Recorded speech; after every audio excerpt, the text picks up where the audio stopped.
చెబుతాను. అధికార మదంతో ఉళ్ళు పరిసి కొట్టుకుంటున్న వైసీపీ అనబడే మహిషానికి కొమ్ములు ఇరగొట్టి కింద కూర్చోబెట్టి వచ్చే ఎన్నికల్లో సరికొత్త ప్రజాప్రభుత్వాన్ని స్థాపిస్తాం. వైసీపీ వ్యతిరేక ఓటుని చీల్చే ప్రసక్తే లేదు. ఆంధ్రప్రదేశ్ రాష్ట్ర బాధ్యతని పవన్ కళ్యాణ్ తీసుకుంటాడు, జనసేన తీసుకుంటాడు.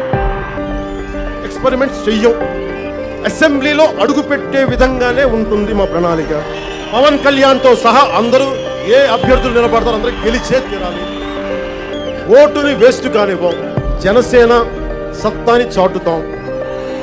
రాష్ట్ర రాజకీయాల్లో వచ్చే ఎన్నికల్లో జనసేనది చాలా బలమైన సంతకం ఉంటుంది.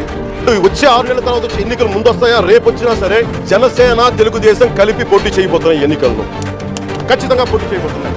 ఖచ్చితంగా భారతీయ జనతా పార్టీ దీనికి కలిసి వస్తుంది. నేను సంపూర్ణంగా విశ్వసిస్తున్నాను, నమ్ముతున్నాను. అదే జరుగుతుంది.